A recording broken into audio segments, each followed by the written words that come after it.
Jadi ini kalau kita lihat itu ya, ini adalah gambar kulit kalau kulit kita ini dipotong melintang.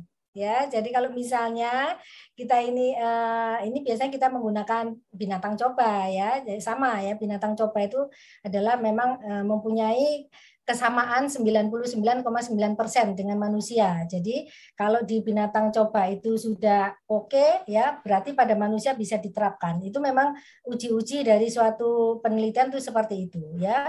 Nah, ini kalau dipotong melintang, tadi yang sudah saya katakan ya, itu kan ada lapisan yang di atas itu yang namanya lapisan epidermis atau epitelium. Nah, ya. Kemudian ada stratum corneum, ya. Di bawahnya itu adalah dermis, kulit, ya. Di bawah kulit adalah subkutan, ya, dan di bawahnya adalah muscle. Muscle itu adalah otot. Nah, ternyata kerusakan itu tidak hanya dari atas tapi dari bawah, ya. Dari bawah itu kalau kita lihat ada gambar, ada tulisannya ROS, kemudian ada gambar kayak matahari. ROS itu adalah oksidan, ya. Jadi tubuh kita ini kalau ada oksidannya, ROS itu naik, ya. Yang tadi saya katakan ya, kalau ROS naik, itu nitric oxide itu naik, ya. Yang kita biasanya kita singkat sebagai NOS, ya.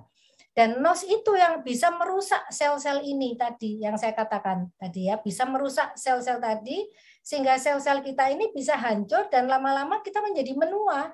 Ya, tidak ada regenerasi sel kita. Makanya orang yang kelihatan lebih tua ya daripada usianya, ini biasanya karena oksidannya tinggi. Ya, di dalam tubuhnya oksidannya tinggi. Nah, oksidannya tinggi karena apa? Banyak faktor ya. Nanti kalau ada seminar yang lain ya, banyak faktor yang menyebabkan oksidan tinggi.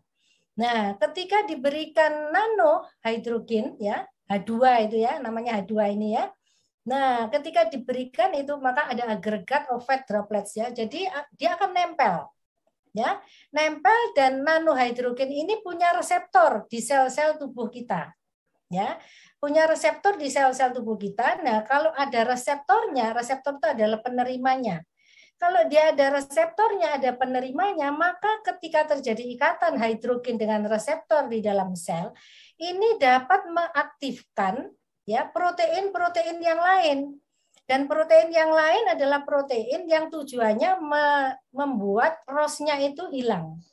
Nah, yang tadi saya katakan, maka akan menyebabkan ROS-nya ini menjadi hilang, nitric oxide-nya menjadi hilang, ya, karena ada hidrogen tadi yang akan mengaktifkan protein-protein yang lain, ya. Tidak usah saya sebutkan proteinnya apa karena banyak sekali, ya. Nanti jadi kuliah, ya. Artinya bahwa ROS ini atau oksidan ini bisa ditekan. Nah, karena ROS-nya kemudian ditekan atau diikat, ya. Kalau selain ditekan itu berarti kan tidak keluar. Kalau diikat itu yang sudah keluar kemudian dinetralkan, ya, dinetralisirkan. Nah, kalau sudah dinetral, otomatis kan aktivasi pada protein-protein lain yang fungsinya untuk membuat sel-sel baru. Nah, maka akan terbentuklah sel-sel baru. Nah, ini tadi yang saya katakan adalah sel-sel fibroblast atau sel-sel kolagen. Nah, ini yang berada di dermis itu. Ya, yang gambarnya warnanya pink, ya. Itu adalah sel-sel fibroblast atau sel-sel yang akan menjadi kolagen.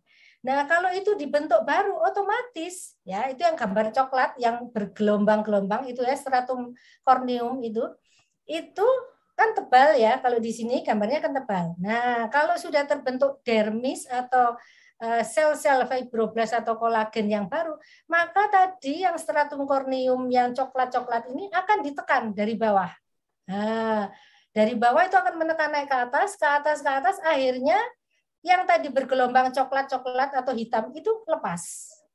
Lepas sendiri digantikan oleh yang baru. Nah, itu cara-cara bekerjanya sel itu seperti itu. Nah, kan dari bawah terus sampai ke atas. Nah, kalau hidrogen ini nggak bisa masuk sampai ke bawah, nggak ada gunanya. Pasti kan ada pertanyaan, apa bedanya dengan dikasih air biasa? Loh, bisa. Dikasih air biasa bisa, tapi kalau air biasa hanya membasahi bagian luar aja. Hanya berada di daerah epidermis. Tidak bisa tembus sampai subkutan. Bayangkan ini tembusnya sampai subkutan. Ya, jadi di bawahnya kulit itu masih ada namanya subkutan. Dan reseptornya ada di sana. Nah, artinya bahwa nanohidrogen ini bisa memperbaiki mulai dari bawah. Nah, nanti dari bawah ya memperbaiki, membentuk sel-sel fibroblast, kolagen naik terus lama-lama yang stratum corneum yang warna coklat itu eksfoliasi ya, atau eksfoli itu adalah secara fisiologis akan lepas sendiri dan akan berganti dengan warna yang lebih bagus. Nah, makanya biasanya kalau warna kulit bayi itu kan warnanya mesti putih. Nggak ada bayi yang warnanya kulitnya hitam atau flek, nggak ada. Ya, nggak ada. Karena apa? Karena pada kulit bayi itu stratum corneumnya bagus. Warnanya nggak coklat dan tidak bergelombang, tapi halus dan warnanya pink. Nah, makanya kulit bayi itu kan menyenangkan. Nah, kita juga berharap seperti itu. Jadi dengan diberikan nanohidrogen, ini akan memberikan regenerasi sel mulai dari bawah, naik ke atas, ke atas, ke atas, ke atas, sampai stratum corneum yang warnanya coklat yang bergelombang tadi, itu akan dilepaskan dan diganti yang baru.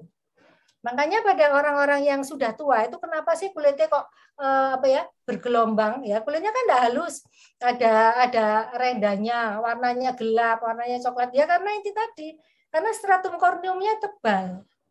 Ya, biasanya pada orang yang sudah tua itu stratum corneumnya itu yang tebal. Ya, stratum corneum itu adalah merupakan satu indikator di mana bahwa kulit ini tidak sehat. Jadi kalau saya melihat orang yang melihat pasien itu juga saya lihat stratum corneumnya. Kalau stratum corneumnya ini tebal berarti dia nggak sehat. Itu suatu indikator. Nah, berarti kita sekarang sudah bisa membuat menyehatkan kita. Nah, tubuh kita ini ya, walaupun ini adalah di kulit, itu kan ada yang merah-merah panjang-panjang ya, itu adalah pembuluh darah. Pembuluh darah itu bukan hanya sampai di situ aja, tapi akan menyebar masuk terus ke dalam tubuh kita, bahkan sampai ke jantung, ke paru-paru. Ya, jadi kalau hidrogen ini bisa memperbaiki di wajah, bukan berarti cuma wajahnya tok ya yang nanti yang menjadi sehat. Seluruh tubuh kita ini akan sehat. Karena apa? Karena hidrogennya ini bisa terus tembus ke dalam. Ya, dan dia bisa mengaktifkan protein-protein yang ada di seluruh tubuh kita.